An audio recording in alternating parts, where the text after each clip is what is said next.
Les enquêtes montrent qu'une large majorité des conducteurs estiment faire partie des 50% meilleurs conducteurs. Alors a priori ça semble impossible, il semble que nécessairement certains conducteurs se surestiment. Mais on va voir que cette conclusion n'est correcte que si une certaine hypothèse implicite est satisfaite. Et le but de cette vidéo, ça va être de découvrir quelle est cette hypothèse implicite. Et pour ça, je vous propose de vous demander comment vous pourriez démontrer rigoureusement que l'affirmation « une large majorité des conducteurs estiment faire partie des 50% meilleurs conducteurs » implique que certains conducteurs se surestiment. Alors je vous laisse réfléchir. Quand on essaye de démontrer ce résultat rigoureusement, on en vient très souvent à dessiner un axe comme celui-ci qui passe de 0 à 1. 0, c'est les très très mauvais conducteurs, et puis 1, c'est les conducteurs parfaits. Et puis les conducteurs se trouvent entre 0 et 1. Et vous voyez ici en vert les conducteurs qui sont dans les 50% meilleurs et en rouge les 50% moins bons. Et on voit bien dans ce dessin que c'est pas possible d'avoir par exemple 80% des conducteurs qui sont dans les 50% meilleurs. On peut pas avoir 80% des conducteurs en vert si en vert on ne représente que les 50% meilleurs. Donc voilà, ça semble démontrer de façon très rigoureuse, mais notre objectif en démontrant ceci de façon rigoureuse était de mettre en évidence une hypothèse implicite, et puis même après avoir fait cet exercice, il peut sembler difficile de trouver cette hypothèse implicite. Donc là, je vous propose de réfléchir un peu sur cette démonstration en vous demandant où se situe l'hypothèse implicite. Alors oui, l'hypothèse implicite, c'est tout au début quand on dessine cet axe, un axe à une dimension. En fait, il pourrait y avoir plusieurs dimensions. Il pourrait par exemple y avoir 2 dimensions dans le fait d'être un bon conducteur. Et de passer à 2 dimensions, ça fait un grand changement parce que lorsqu'on est à une dimension, forcément, si on représente chaque conducteur par un point, eh bien, l'un sera meilleur que l'autre, disons, ou ils seront exactement du même niveau. Par contre, quand on est à 2 dimensions, il y a la possibilité que 2 conducteurs soient incomparables. Vous voyez ici, sur ces 2 conducteurs représentés chacun par un point bleu, donc chacun domine sur un axe et est moins bon sur l'autre axe, et donc c'est pas évident là de dire quel est le meilleur conducteur. C'est pas comme si on avait 2 points où un est meilleur simultanément sur les 2 axes par rapport à l'autre. Sur ce graphique, j'ai mis 20 points correspondant à 20 conducteurs.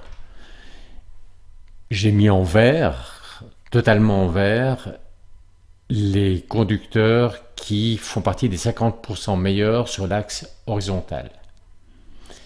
Puis j'ai mis avec le pourtour vert, mais l'intérieur blanc, ceux qui font partie des 50% meilleurs sur l'axe vertical, mais pas sur l'axe horizontal.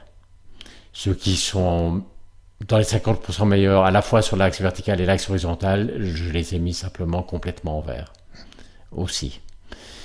Et en rouge, vous avez ceux qui sont dans les 50% moins bons à la fois sur l'axe horizontal et sur l'axe vertical.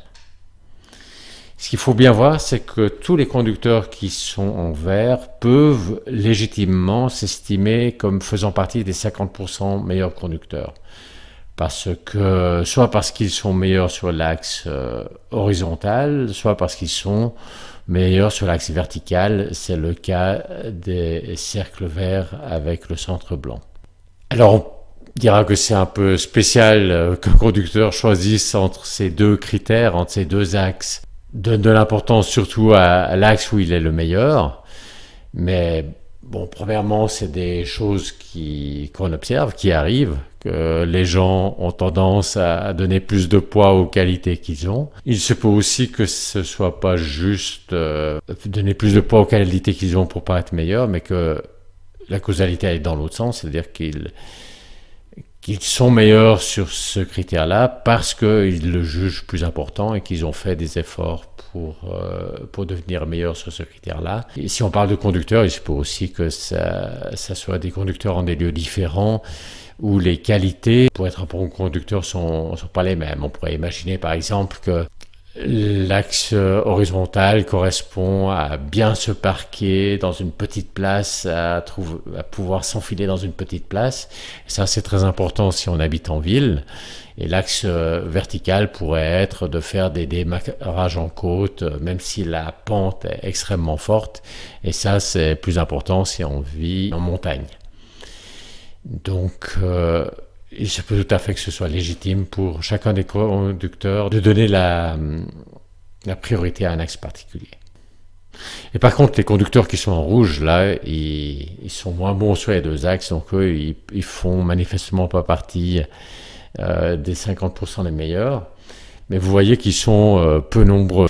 Donc là, on voit maintenant quelle était l'hypothèse implicite qui est le sujet de cette vidéo. C'était que tout le monde était d'accord sur un seul critère pour juger qui est meilleur conducteur. Et dès qu'il y a deux critères et dès que la pondération des différents critères change d'un conducteur à l'autre, alors on peut tout à fait arriver de façon rationnelle à une situation où une large majorité des conducteurs s'estiment comme faisant partie des 50% meilleurs. Voilà, cette vidéo avait pour but de réfléchir sur les hypothèses implicites.